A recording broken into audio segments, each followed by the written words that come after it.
Hello, and welcome to the Wedding Dish Podcast. Grab your fork and knife and take a seat at our table as we dish on all things weddings. You'll hear stories and tips from real couples and wedding pros about love, life, and entrepreneurship. I am Sarah Alapin, the host of The Wedding Dish and CEO of Photos from the Heidi and District Bliss.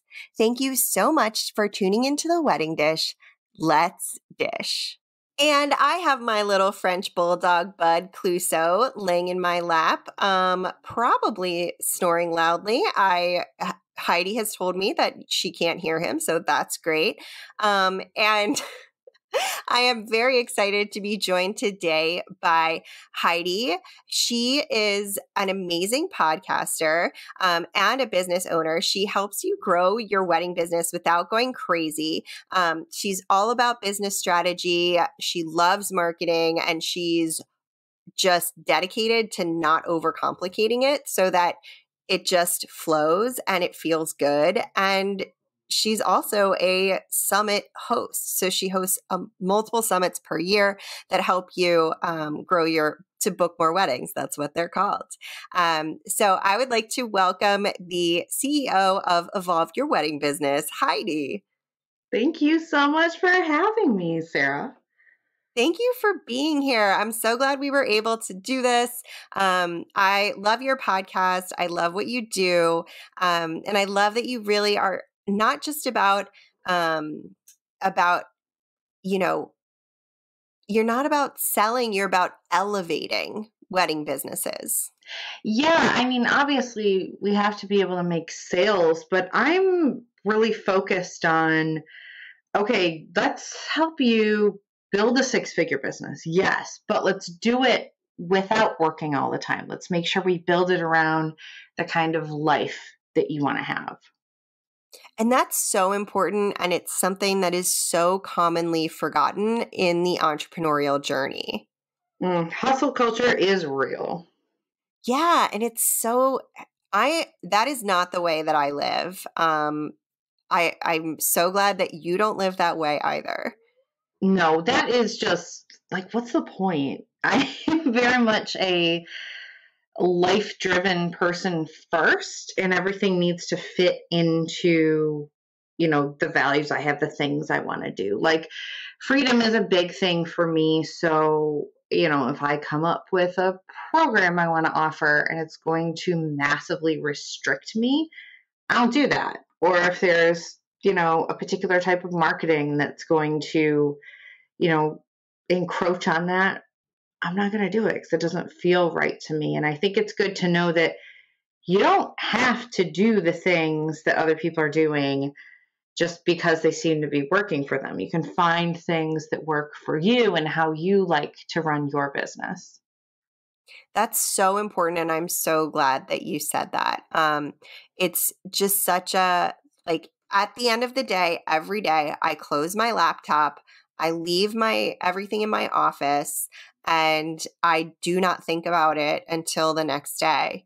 And that's when I started my business. That's the way that I structured my life. And I knew that I wanted to be able to take vacations and step away. I mean, perfect example of you doing this right now. Heidi is hosting a summit next week, which she had to get a ton of speakers, like 25 speakers, 25 experts who she had to make sure that they all gave her tons of resources. And as much as in my head, I was like, she's never going to be able to schedule doing the podcast this week, right before this Book More Weddings Summit comes out, which I'm speaking at this one, which will have already passed, sadly, by the time that this episode comes out. But Heidi was actually able to step away from a 5-day summit with all the coordination that goes into that several days before and come onto this podcast. I actually took a nap today, too. Look at you go. That's so impressive. I love that. So tell me a little bit about how do you how do you take that to that? How have you structured your business so that you can step away from it? How, and what are some of the key things that you would recommend so that other people can, where you can work reasonable hours and actually get the freedom that you wanted when you started your own business? Oh, yeah. Because it's easy to get, pulled around by all sorts of opportunities and clients. And I'm very, in my own mind, I'm very territorial about my calendar. I'm very territorial about my own time. But I am that way because it allows me to have the life I want. Like, I don't want to be on calls all week. So I do all of my calls, if I can help it, most of the time I can, on Tuesdays and Wednesdays.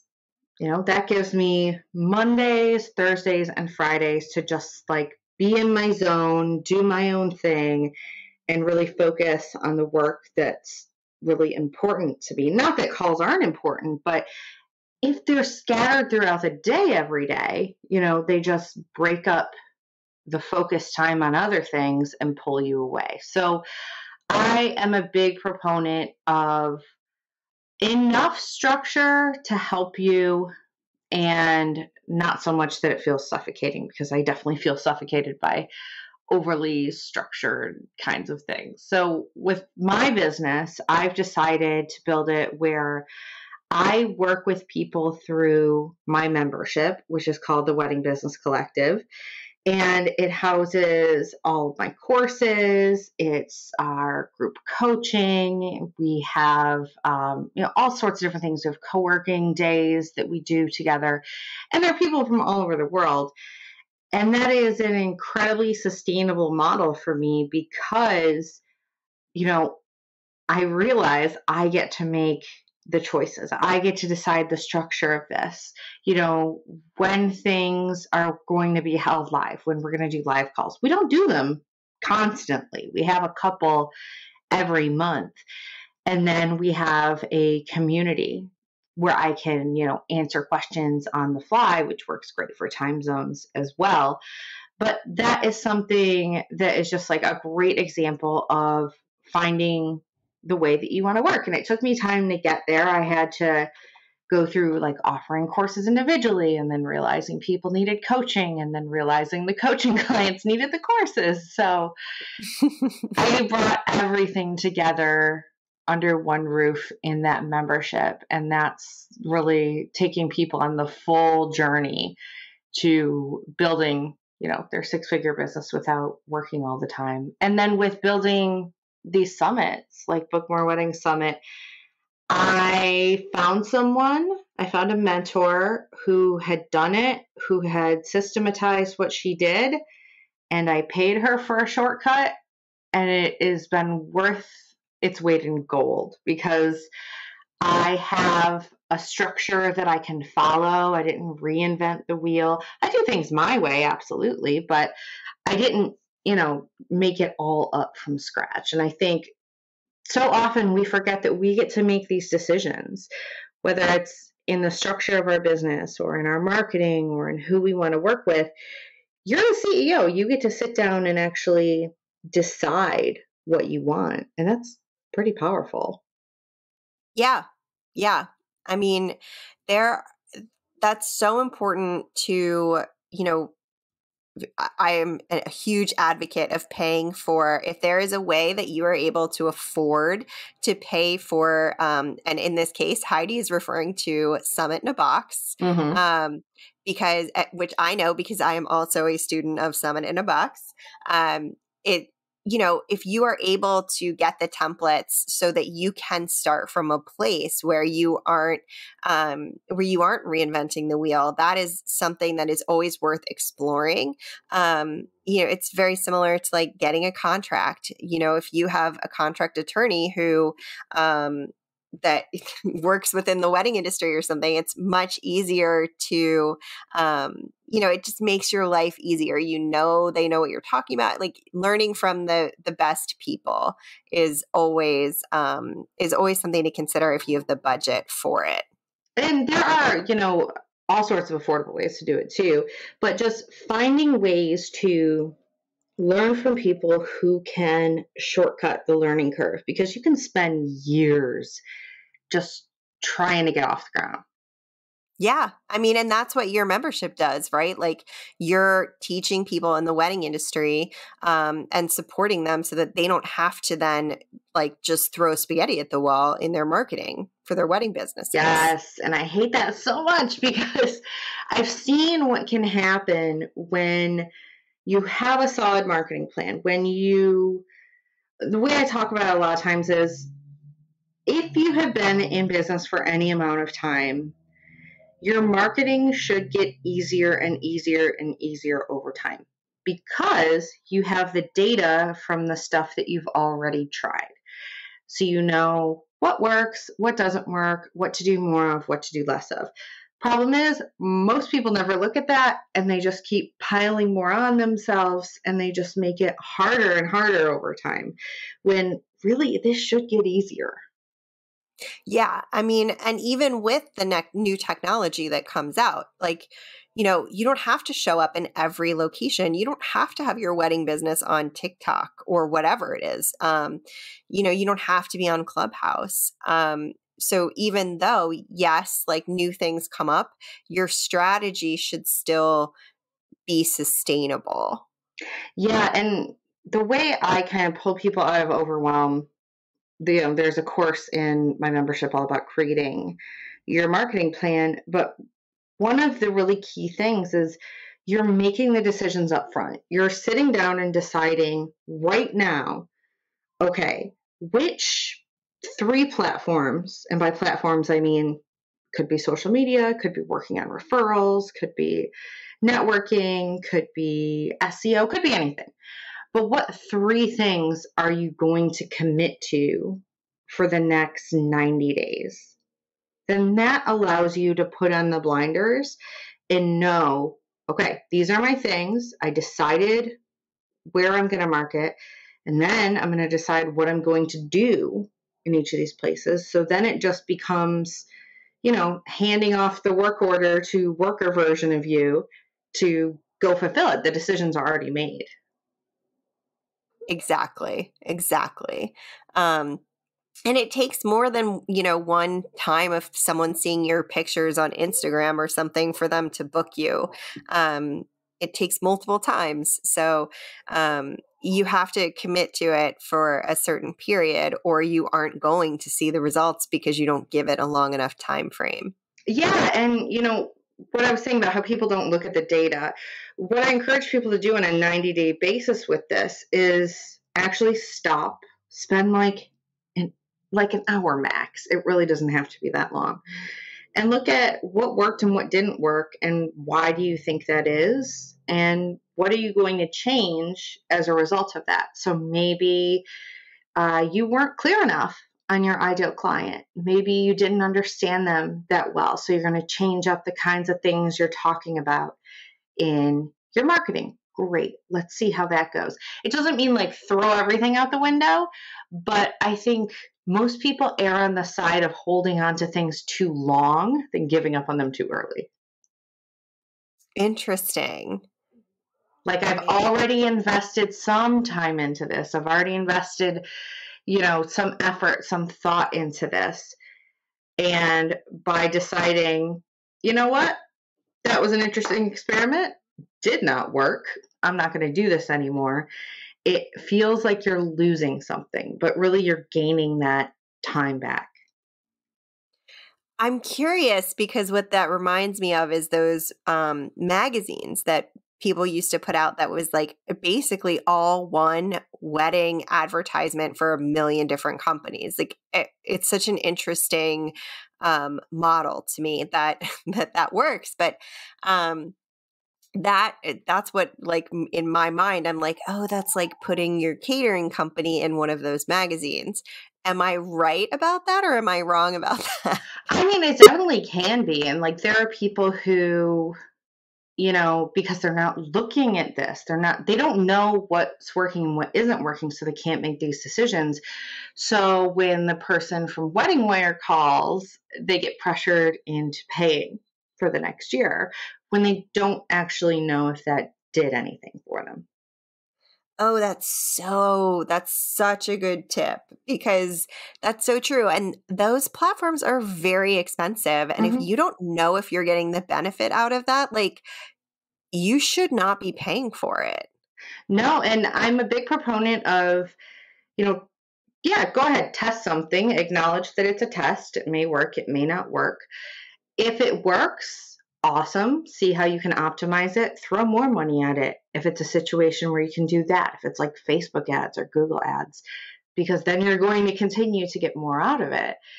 Whereas if something isn't working, I like to think about why and then, okay, what can we change to see if we can make this work? Because a lot of times it's just something isn't quite aligned. Like, the language you're speaking isn't attractive to your ideal client, and you make some somewhat subtle changes and that comes into alignment.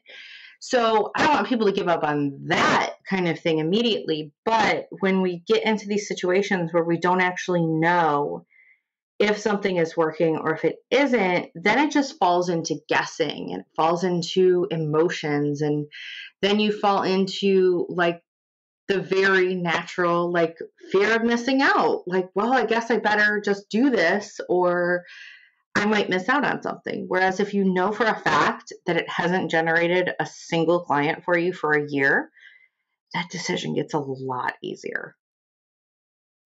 That's really interesting. And as a wedding professional myself, um, I only have one place where I pay to market, and my other marketing strategies are all free.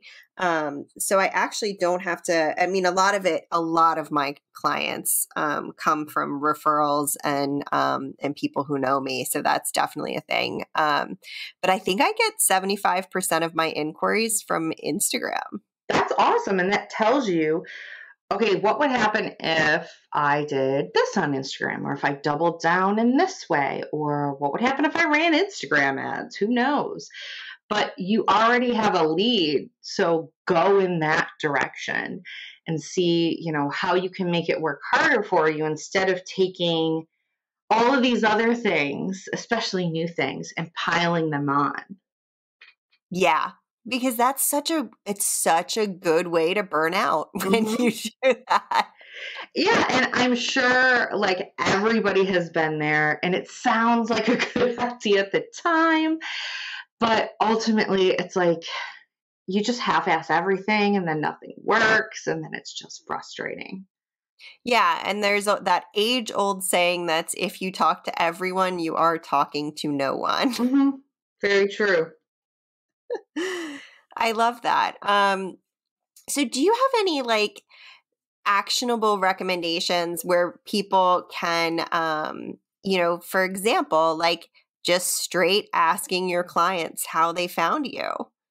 Yeah, so the way I actually approach ideal clients is different than a lot of people. I think the whole demographic idea of make up a person and give them a name is pretty useless because it doesn't tell you what to do. So I have my clients actually go talk to their best clients that they've had, their favorite people that they wish they could clone and work with every day of their lives. And one of those questions, definitely, how did you find me? Um, where did you look for your other vendors? Why did you choose me instead of someone else? Because what I find with these kinds of questions is you get really clear on who your ideal client is as an actual human being, which is what we need in order to market to them. Can't market to a demographic because it doesn't tell you what they actually care about. But it also gives you insight on things about you that just naturally attracted them to you that you probably don't realize about yourself that you need to play up more in your marketing to make yourself really the go-to person. So I mean, you can see the thread through this is let's make things easy. I love Yeah. just go to the source, like asking them questions about why they made the decisions that they made so that you can attract more people like them is such an easy way to figure out, okay, am I communicating this in my marketing, the things that they said they cared about, or am I talking about something else entirely? And I see this a lot, with most wedding professionals actually, but I see it a lot, like, for example, wedding planners, they'll always talk about saving time. And I can't tell you how many times I have had people go through this process and saving time is like number 12 on their list of priorities. And if they would have appealed to priorities 1 through 3, it would have been such an easy sell. And people would be flocking to them because they're actually solving the problem that their ideal clients want solved. And using their words. Yes, which is gold because we filter it through our lens of it. I think it's called the curse of knowledge, where you just are so in what you do that you forget that a lot of people don't know what you're talking about. Yeah, that's very true. Yeah, I mean, I'm thinking now to myself, like, I just had a conversation about photography and I was talking about the best times of day and some of the things to think about with your hairstyle now that the cicadas are coming out. We have the 17-year cicadas who are about to come out over here in the DC area. Oh boy. They are like the size of a quarter. They are super loud and I have curly hair, so they don't fly very well because they're really heavy and they get stuck in curly hair.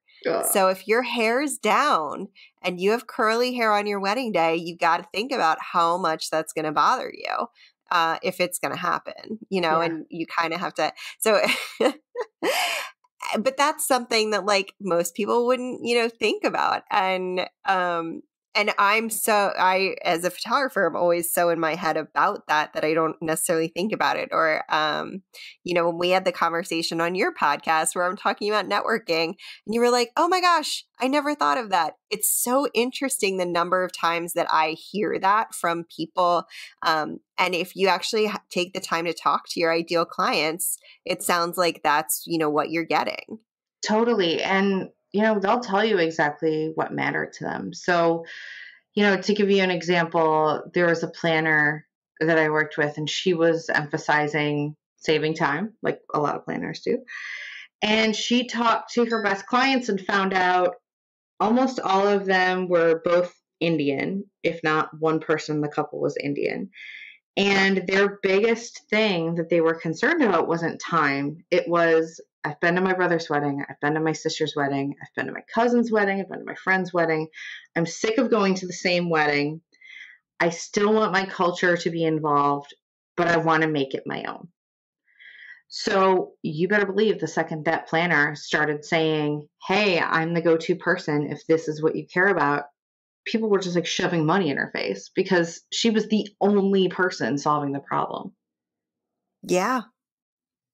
Yeah. That's brilliant. I love that. I really love that. And they literally told her this.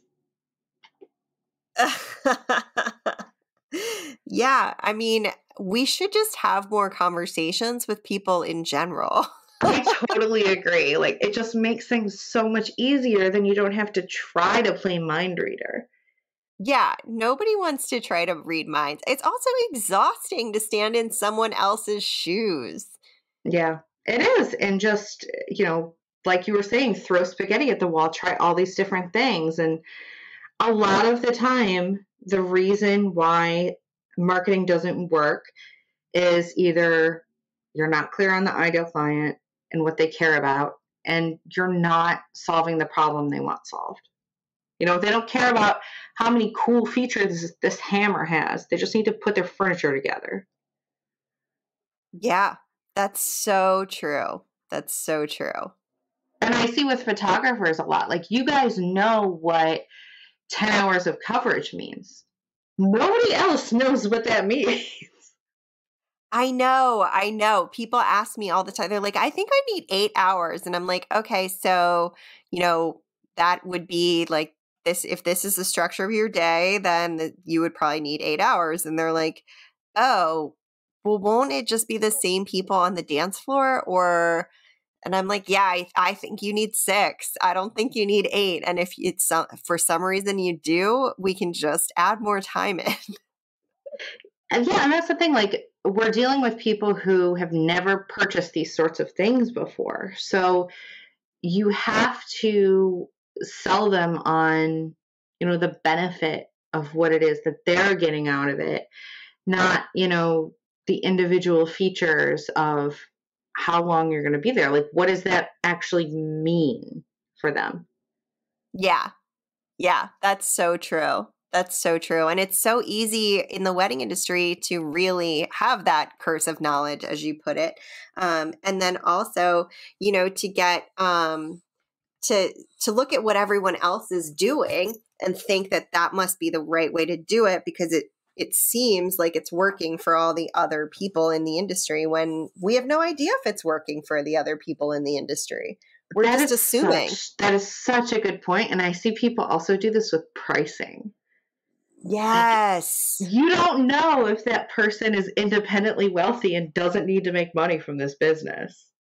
That could be why their pricing is that way.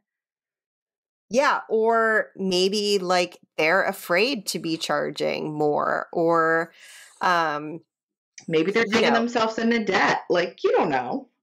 Yeah. Maybe get your hand out of everybody else's wallet.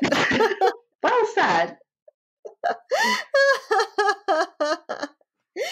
Oh my gosh. Well, on that note, we are going to take a very quick break on the wedding dish. And I will be right back with Heidi, the CEO and marketing guru behind Evolve Your Wedding Business. And we are back. I am your host of The Wedding Dish, Sarah Alapin, and I'm here with Heidi Thompson, the brilliant mind behind Evolve Your Wedding Business, marketing membership, podcast, and also the Book More Weddings Summit, which is a free opportunity that she offers twice a year with 25 plus experts in the wedding industry who give you all their tips and tricks, basically. It's pretty freaking awesome. Thank you so much for being here, Heidi. Oh, thank you for all those kind words. That's just the truth. Oh, thanks. So we're talking a little bit about marketing on this episode, and I'm curious, what made you so passionate about marketing in the wedding industry? Ooh, okay. Good question. So I had originally started off when I was in college working in events, and I worked in nonprofit events, so like fundraiser type events, and I loved it. And I found an opportunity to work under a wedding planner and learn how to plan from them. And that's when I realized, I thought I loved the events, but I actually really enjoyed like getting people to these fundraising events and like raising money for the organizations. So long story short, I moved to England, where my husband's from. I'm working in marketing from everything from beds to I worked at Cambridge University. I worked at a fecal transplant clinic. You name it, I've marketed it. Wow. I don't even know what that is. It's fascinating. It's super weird, but it's fascinating. But an interesting thing to try to market, for sure. Yeah, I bet. A fun challenge. And the whole time I'm like still loving the wedding industry. I find an opportunity to start a wedding fair over there called the Alternative Wedding Fair because I saw a gap in the market of really everything over there, like with all the wedding fairs, all the bridal media, everything. It was the same thing. It was white, big, and fluffy. And what I was seeing in the market was everyone was taking like a hard left over into like rock and roll bride, offbeat bride, as different as they could get. So I started a wedding fair to bring those couples and those vendors together. And I spent so much time coaching the vendors that exhibited at my events. on how to get a better return on investment. And it was literally like a slap in the face to me, like that curse of knowledge. Like, oh, people aren't just into marketing. Like, I just am. It's not a thing that everybody just enjoys learning about and reading about. So I can help this industry and really kind of bring these two worlds together. And I think that is just the biggest hindrance to most wedding businesses, is that, like, if you were paid purely on your creativity, you'd all be billionaires, but that's not how it works. And if you don't have the marketing and the sales ability, you're not going to be able to make a business out of this. And beyond that, I want people to make like struggling artist businesses. I want people to create businesses that like give them freedom, you know, financially, with their time, creatively. So I've just become so passionate over the years to really help people build businesses that allow them to work with the people they want to work with, the way they want to work, and earn the kind of money that they want to earn. And I think a lot of people don't realize that that's possible. And I love waking people up to that. Yes, I totally agree. I think a lot of people just kind of assume you have to be a struggling artist and you don't have to live that way. Or that you can just put your pictures out there and they're beautiful, so people are just going to pay you. Mm-hmm. Yeah, I'm like, you might be a struggling artist for a minute, but we don't have to stay there. Yeah, like you don't have to live that life. You can put money away in your retirement plan. Yeah, and you know, this is something I've actually brought up recently in my membership, because I noticed we talk about making money in this industry, but then we don't actually talk about doing anything with it. So we were just talking about, you know, financial planning for the future. And like, I've had financial planners on my podcast because I'm kind of a personal finance nerd, but we have to, like, if you want to build the life you want to build, that means past next week. Yeah. I want people to be able to build that kind of long-term, sustainable income for themselves and have that financial freedom and the time freedom. Yeah, and be able to retire when you want to retire on your terms. Yeah.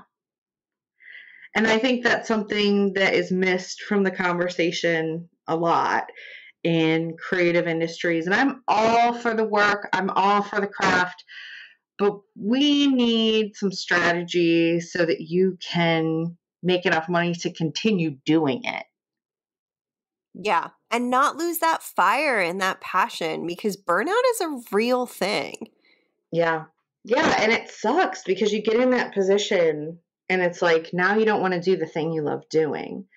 And it's largely due to, you know, trying to take too much on, trying to offer too much for too little. And it's totally avoidable. I so agree. And I see that happen to so many people.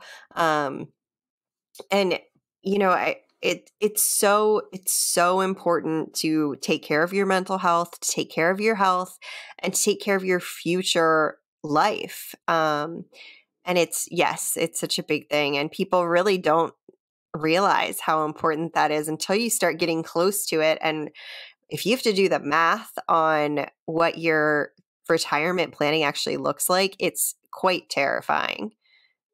Yeah, it can be pretty intense. But the thing is, the longer you wait, the scarier it gets, because exactly you have way less time to do it in. Yeah, exactly. And then suddenly you're like, oh crap, I need to really raise my prices now. And you know, will the market bear this? That's another thing. I'm curious what your feelings are on the statement, will the market bear this pricing?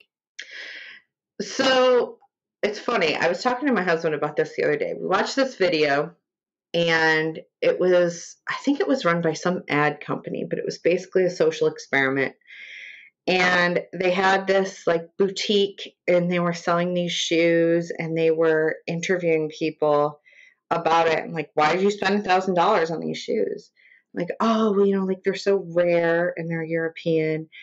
And then at a certain point, they reveal this isn't a boutique. This is a Payless. All these shoes are Payless shoes. So perception is everything. And if you can create that in a brand, you can command really any price that you want. But it does require a lot more work on behalf of your branding, on your marketing, on your positioning, that you are this like very high end, super expensive service or product and worth every penny.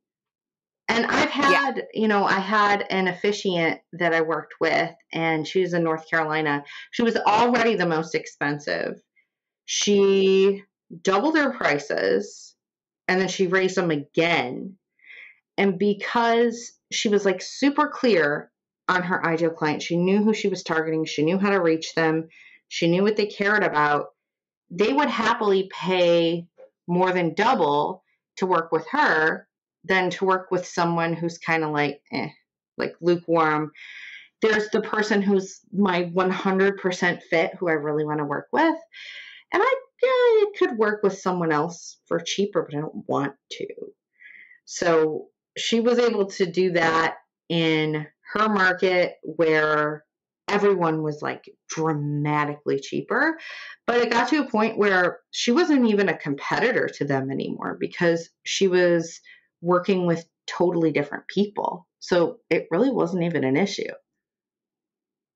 Yeah. And that's such an important thing for people to remember as they're building any sort of business. And wedding aside, but wedding industry, it is about your perception. And if you can't deliver at that price point, then that's when you run into a problem. It's not whether the market will bear it, in my opinion. Yeah, like the experience has to be top notch if your prices are, on the higher end. The branding has to be top notch. Like everything has to be really locked in for sure for this to work. But it's certainly not impossible, and we see it in every industry. I totally agree. And I think part of it is, it's scary to have your prices be higher than other people's. It is like, I know initially when I started Photos from the Hardy, I felt like that. And I struggled with that for like the first couple years, but of course it wasn't my primary source of income when I started out. So it wasn't a huge deal. But the other thing is that if you are undercutting yourself and undercharging, then you can really screw everyone else in the market. Yeah. Yes, it's a trickle effect. Yeah, it definitely is. And the other thing is, I find when if I'm asked for a discount or if someone says I'm out of their price range and they would like me, I'm always willing to change the package to fit like what their budget is. Yes. And, if that means like less time, fine. Yes. But I'm not giving a discount because those are the clients who need the most stuff, are the most demanding. They're the hardest to work with, and you make the least from them. Yeah. I'm really glad that you pointed that out because you can absolutely like create a different package. And sometimes you want to work with people who aren't going to be spending a huge, huge, huge amount of money. That's totally fine. It's your business. You can work with whoever you want. The goal isn't to always get to like the top end of the pricing spectrum. It just has to be in line with your goals and who you want to work with. And I have a planner in my membership, and she has developed all sorts of different ways for people to work with her outside of just like a regular planning relationship. Like she does one-off like virtual planning sessions for people, and they love it. And she loves it, and she's still paid well for it, but it's obviously less than she would charge for full planning, but it allows her to serve the audience that she wants to serve. So the great thing is that it's up to you. The bad thing is that it's up to you. Exactly. Exactly. And, generally speaking, you are the person who is standing in your own way. Mm-hmm. Yeah. I mean, at least I am always the only person who stands in my way. I know that place very, very well.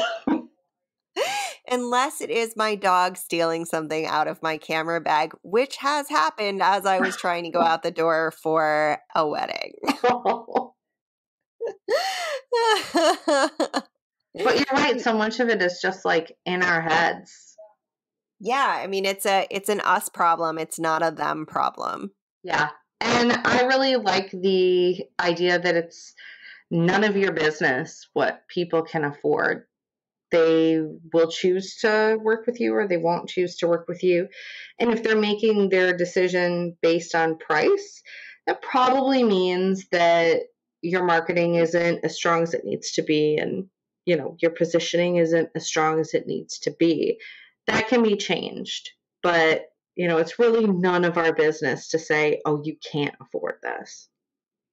Yeah, I'm totally with you. And I think, to follow that, you can make, if you really want to work with someone, you can make different packages. And if you're getting consistently people who are not in your price range that are reaching out to you, then you may need to look at who you are marketing to, because it doesn't sound like you're marketing to your ideal client in that case. Yeah, exactly. And that's very, very easy to do, to have like an idea of who you want to market to, and then you turn around and do something totally different.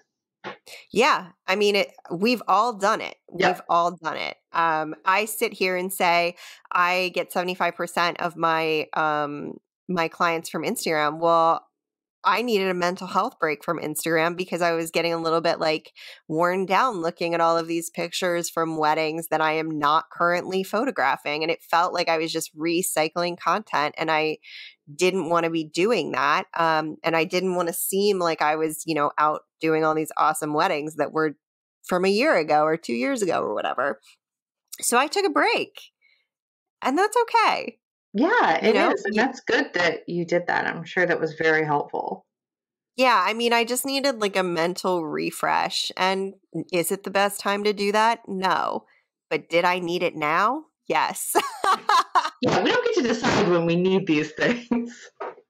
I know, right? And I mean, I certainly could have just brought someone on to do it, but I think prioritizing my mental health in this situation, I'm willing to go, one fewer client for 2021 or 2022 in order to prioritize my mental health. Yeah, and I feel like this is a thing too that people get stuck in. Like, they can just never stop. They can never, step away. And like, you can always make changes. You can always change how you're doing something. You can always change how often you're doing something.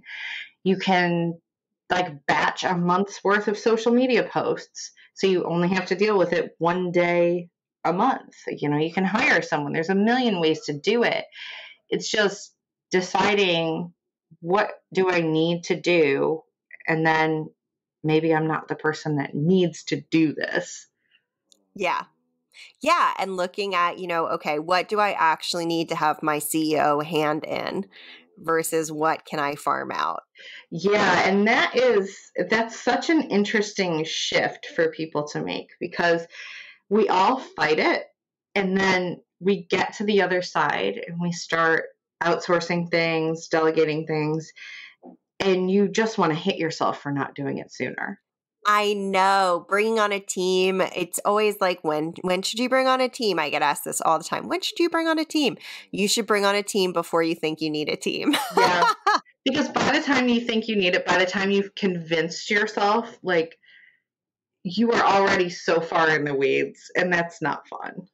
Yeah, and then you have to train somebody, and that takes a ton of time. So it's definitely, in the wedding industry, ideally you would bring on a team when you are not in the throes of wedding season. But if you need to bring them on during wedding season, like, bring them on and just invest in pushing through it so that you can come out on the other side and do the best work you can, because you can't compromise the quality of your work and the things that really do need your personal touch. It's so funny how many things like we're convinced that we have to do personally. Like I've had Yes. so many conversations with clients where, they're trying to get started with Dubsado, but it's a learning curve and they have to set up all this stuff. And so many times it eventually comes down to, well, why don't you just talk to this person that you can pay to do all that for you? And then she'll just record a video and train you on what you need to know. And yeah, and every time it's like, oh my God, why didn't I think of this sooner?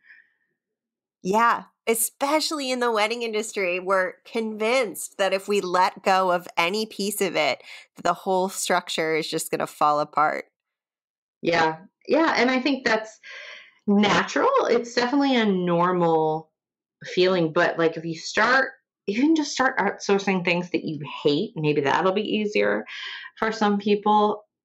And then you get like a little bit addicted to having stuff done and you not having to be the one who does it. Yep. It gets a lot easier having people do things that are a little bit closer to your heart. Yeah, that's so, so true. That's so true. And if you love doing it, like I actually really like social media, which is why I haven't hired it out. You can still take a break and step away and the whole thing won't come crumbling down. Yeah. Yeah. Just like not in the middle of a wedding. Like don't take a break from photography during a wedding.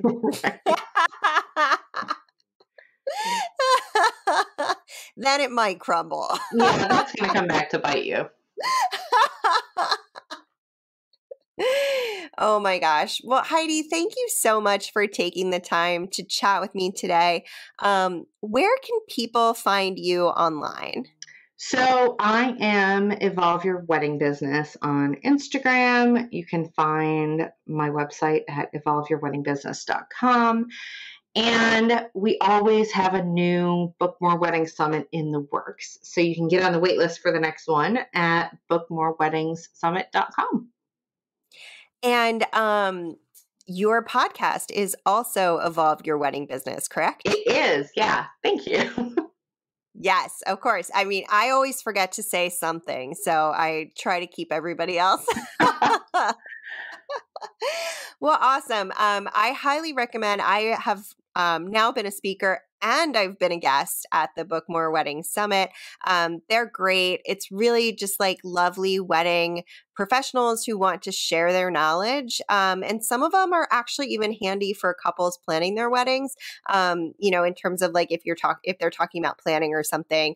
So it's even if you are not an entrepreneur and you are a couple and coming at it from that point, it's good to look at what the topics are and the speakers, because sometimes there's a really good fit for you.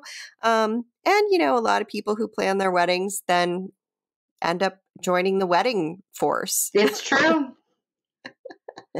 It's true. Weddings are fun. They are, I would almost call them addictive. Yeah, they definitely are. They're just awesome. Well, I'm glad that we're in this industry together. I'm glad you're helping elevate the wedding industry. And I'm really glad that I got to bring you onto The Wedding Dish so that you could share your expertise with our listeners. Well, thank you so much for having me. This has been so much fun. Yeah, I know. We always have such a good time when we chat. And you guys, I don't know if it will be out at the same time, but Sarah has been on my podcast to be released. So you'll have to listen to her episode on mine as well. Yes, and I will make sure that I share that on here. So follow Evolve Your Wedding Business on wherever you get your podcasts, in addition to The Wedding Dish. And, she has great speakers and presenters and guests all the time. So highly recommended. Heidi, thank you so much for being here. I really appreciate it. And all of you out there listening, you can find us on Instagram at The Wedding Dish Podcast. Our website is theweddingdishpodcast.com, where you can grab our show notes, apply to be a guest speaker. You can support us on Patreon, and you can also grab our transcripts because we are committed to accessibility. So Thank you all for joining us today, and stay in touch with Heidi, and we'll catch you next week. Bye.